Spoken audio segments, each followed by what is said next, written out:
آپ آرام سے اطمینان سے وہاں پہ نماز ادا کر سکتے ہیں.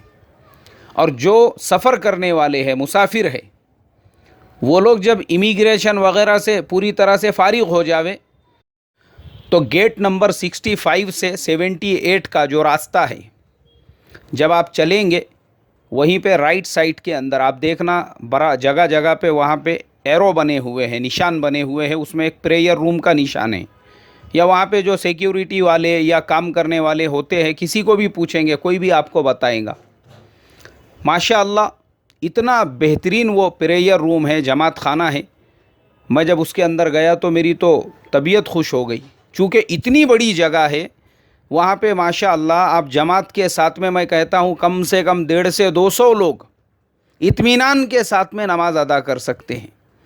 اور خاص بات یہ ہے اس کے اندر وضو خانہ بھی بنا ہوا ہے. باہر طہارت خانہ ہے، طہارت وغیرہ سے فارغ ہو کے آپ اندر جا کر اطمینان سے وضو کر سکتے ہیں. اور ایک خاص بات، ہماری جو ماں بہنیں ہیں، مستورات ہیں، ان کے لیے روم، یعنی وہ پریئر روم میں جب داخل ہو جاوے تو پھر ایک الگ سے روم، اس پہ باضابطہ لکھا ہوا ہے لیڈیز پریئر روم. تو مستورات اس میں جا کر آرام سے اطمینان سے نماز ادا کر سکتی ہے.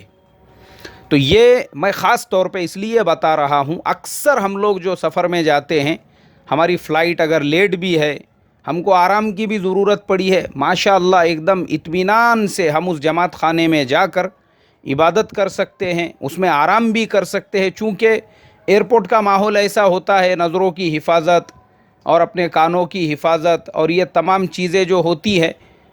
مسجد کے اندر ہم جا کر آرام کریں گے، اس جماعت خانے کے اندر تو ہمارا اتنا دیر کا جو قیام ہے وہ بھی ہمارے لیے عبادت میں شمار ہوگا. تو خیر، عشاء کی نماز سے فارغ ہو کر میں اپنے گیٹ کی طرف روانہ ہو گیا. تو ماشاءاللہ وہاں پہ ان ساتھیوں سے دوبارہ ملاقات ہو گئی جن ساتھیوں کی سے میری چیک ان میں ملاقات ہوئی تھی. ان کے ساتھ میں پھر بیٹھنا بھی ہوا. تو میں نے کہا چلو الحمدللہ، اللہ کا احسان ہے، اپنے خیالات کے، اپنے جان پہچان کے ساتھی اگر مل جاوے تو سفر میں تھوڑی سی سہولت ہو جاتی ہے. ایک اور اہم اور ضروری چیز جو مجھے وہاں پر پیش آئی وہ میں آپ تمام لوگوں کے ساتھ میں بھی شیئر کرنا چاہتا ہوں. اب چونکہ ایک بڑا بیگ میرے ساتھ میں تھا اور چھوٹا بیگ میں نے کیری کیا تھا، تو بڑے بیگ میں نے اپنا چارجر، اپنی ساری چیزیں رکھ لیا اور وہ بیگ چلا گیا اندر. اب انہوں نے مجھ سے کہا کہ آپ کا بیگ جب ایک مرتبہ لگیج میں گیا ہے وہ آپ کو ڈائریکٹ جو ہے سیول ایئرپورٹ کے اوپر ملے گا، بیچ میں آپ کو کہیں پر بھی نہیں ملے گا. اور وہاں پہنچنے تک مجھے 12 گھنٹے لگنے والے تھے. موبائل کی حالت میری ایسی ہو چکی تھی، وہ آلریڈی ڈیڈ ہو چکا تھا.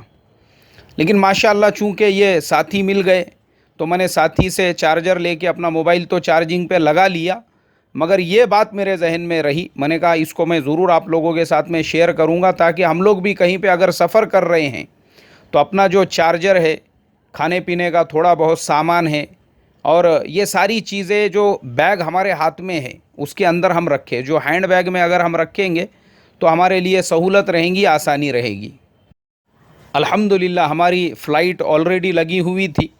انہوں نے تقریباً ایک آدھا پون گھنٹہ پہلے اعلان کیا. فلائٹ کے اندر جب ہم لوگ داخل ہوئے تو ماشاءاللہ میری جو سیٹ تھی وہ بالکل ونڈو کے بازو میں تھی. میں نے اپنا سامان وغیرہ رکھا، وہاں پہ بیٹھا.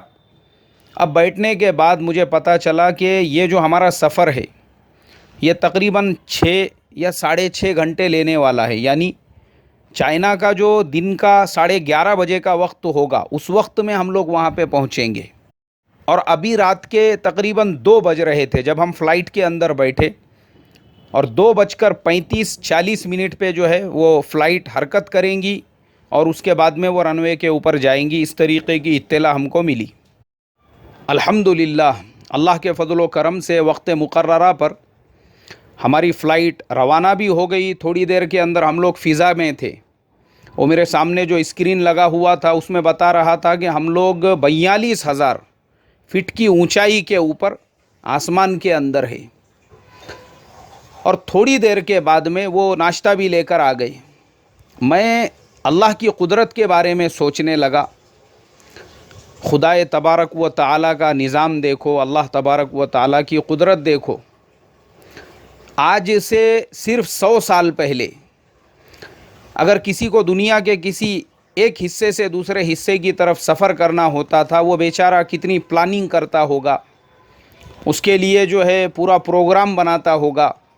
6 مہینے 8 مہینے ہو سکتا ہے سمندر کا بھی سفر کرنا پڑے، خشکی کا بھی سفر کرنا پڑے. وہ سفر کے درمیان میں کیسے کیسے پہاڑ، کیسی کیسی گھاٹیاں آتی ہوں گی، اور راستے میں رکنا ہے، کھانا ہے، پکانا ہے، ساری چیزیں ہیں. پھر رہبری کا مسئلہ ہے کہ راستہ صحیح ہے نہیں ہے.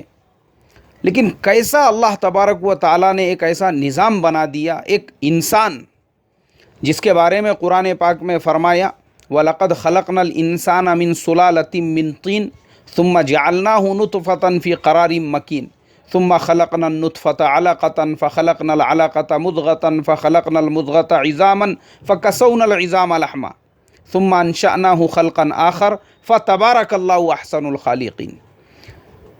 مٹی سے اللہ نے انسان کو کیسے بنایا، پانی کے قطرے سے. یہ 6 فٹ 7 فٹ کا جو انسان ہے، ہٹا کٹا عقل مند ہوشیار. میں سوچنے لگا یہ خدا کی قدرت نہیں تو کیا ہے. پانی کے قطرے سے ایک ایسے انسان کی شکل دے دی جس نے ایسے ایسے اوزار بنا دیے، ایسی ایسی مشنریز تیار کر دی، ایسے ایسی سواریوں کو اس نے وجود بخش دیا. جو سفر کسی زمانے میں 1 سال کا ہوا کرتا تھا، 6 مہینے کا ہوا کرتا تھا، آج وہ 6 گھنٹوں میں طے ہو رہا ہے. اور وہ بھی اتنی آسائش کے ساتھ، اتنی آرامی کے ساتھ، اتنے سکون کے ساتھ، اتنے اطمینان کے ساتھ. آپ اپنے کرسی پہ بیٹھے ہوئے ہیں، فضا میں آپ پہنچ گئے، اور وہاں پہ آپ کے لیے ناشتہ بھی آ رہا ہے، کھانا بھی آ رہا ہے، چائے بھی آ رہی ہے. آپ کو ٹھنڈا پانی نہیں پینا ہے، آپ کے لیے ہاٹ واٹر بھی مل رہا ہے. آپ کو جو چاہیے، اور آپ اپنے کرسی کے اوپر اس کو بیٹ کی طرح سے تھوڑا سا لمبا کر کے آرام بھی کر سکتے ہو. یہ کیسا یعنی اللہ تبارک و تعالیٰ کا نظام دیکھو میرے محترم دوستو. یہ سوچنے والی بات ہے. خدا کی قدرت کے بارے میں سوچو، وہ کون سی طاقت ہے. ہزاروں ٹن کا لوہا ہے، اور اس کے اندر لوگوں کا سامان ہے اور لوگ بیٹھے ہوئے ہیں. وہ ہزاروں ٹن کا جو لوہا ہے وہ ہوا کے اندر اڑ رہا ہے. سبحان اللہ. یہ قدرت نہیں ہے تو کیا ہے یہ. میں ونڈو سے باہر دیکھتے دیکھتے یہی سب باتوں کو سوچ رہا تھا، تو ایک نوجوان آیا میرے پاس میں. اس نے مجھ سے کہا سر آپ نے مسلم میل کے لیے آرڈر دیا تھا، تو یہ ناشتہ ہے آپ کے لیے، برگر ہے جو پورا میل ہے کمپلیٹ، وہ تھوڑی دیر کے بعد میں آئے گا. اب میں نے دیکھا وہ جو برگر تھا پتہ نہیں اس کے اندر کیا ہے کیا نہیں ہے. میں نے اس سے کہا، میں نے کہا بھائی ایک کام کرو، یہ لے کر جاؤ آپ، اس کی بجائے اگر آپ کے پاس میں ویج برگر ہوگا تو وہ میرے لیے لے کر آنا. پھر اس نے ریپلیس کیا، اور ویج برگر جو دیا اس میں کچھ ٹماٹے، ککڑی اور پیاز وغیرہ تھے. میں نے کہا چلو الحمدللہ یہ اپنے لیے بہتر ہے. تھوڑا سا ناشتہ کر کے میں بس ایسا لیٹا ہوا ہی تھا. الحمدللہ اطمینان بخش مجھے ایسی نیند آ گئی کہ پتہ بھی نہیں چلا 6 گھنٹے کا سفر کس طریقے سے طے ہوا اور کب میں اپنے منزل مقصود کے اوپر پہنچ گیا. جب انہوں نے اعلان کیا کہ اپنے اپنے سیٹ بیلٹ باندھ لیجئے، ہم لوگ بیجنگ انٹرنیشنل ایئرپورٹ کے اوپر اترنے والے ہیں، تب جا کر مجھے پتہ چلا کہ الحمدللہ دیکھو خدا کا نظام. اللہ تبارک و تعالیٰ نے نیند کی جو نعمت بنائی ہے وہ بھی کیسی نعمت ہے. اسی لیے نیند کو موت کی بہن کہا گیا ہے کہ نیند کے اندر آدمی بے ہوش ہو جاتا ہے، اس کو ہوش ہی نہیں ہے کیا ہو رہا ہے، وہ کہاں پہ ہے، کدھر سفر کر رہا ہے. اور واقعی میں اپنی ریئلٹی آپ کو بتاتا ہوں. جب میرے کانوں میں آواز پڑی کہ ہم کو اترنا ہے، تب مجھے احساس ہوا ارے بابا میں فلائٹ کے اندر ہوں. ورنہ مجھے ایسا لگ رہا تھا میں جیسا نارمل گھر پہ سوتا ہوں اسی طریقے سے میں آرام کر رہا ہوں. پھر اچانک میں اٹھا تو دیکھا ماشاء اللہ بیجنگ جو شہر ہے وہ نظر آ رہا ہے، اور ہماری فلائٹ جو ہے وہ آلموسٹ نیچے آ چکی تھی. اللہ کا کرم ہوا، احسان ہوا، فضل ہوا. وقت مقررہ کے اوپر ہم لوگ بیجنگ پہنچ گئے. بیجنگ پہنچنے کے بعد سب سے پہلا جو کام ہم کو کرنے کا تھا وہ یہ کہ چونکہ ہم لوگوں کو وہاں سے ٹرمینل چینج کر کے دوسرے ٹرمینل جا کے وہاں سے دوسری فلائٹ لینے کی تھی. چونکہ چائنا تو ہم کو جانا نہیں تھا، تو اس لیے الگ الگ راستے وہاں پہ بنے ہوئے تھے. جو لوگ چائنا کے لیے آئے ہیں وہ الگ راستے سے جائے، اور جو لوگ یہاں پہ ٹرانزٹ ہے یہاں سے کوئی اور جو ٹرانسفر ہے، کوئی اور فلائٹ لے کے کسی اور جگہ پہ سفر کرنے والے ہیں، ان کا راستہ الگ۔ چونکہ میرے ساتھ میں صرف ایک بیگ تھا میرا سنگل، میں اپنے بیگ کو لے کر مجھے دوسرے ٹرمینل جا کر وہاں سے ایک دوسری فلائٹ لینی تھی، اس طرف میں روانہ ہو گیا۔ اب میں انشاءاللہ کل کے سفر نامے میں بتاؤں گا چائنیز ٹیکنالوجیز، یعنی وہ لوگ کیسے ہائی ٹیک اور کس طریقے سے ٹیکنالوجیز کا استعمال کر کے اپنا جو مین پاور ہے اس کا خرچہ بچا رہے ہیں۔ اللہ مجھے آپ کو عمل کی توفیق عطا فرمائے۔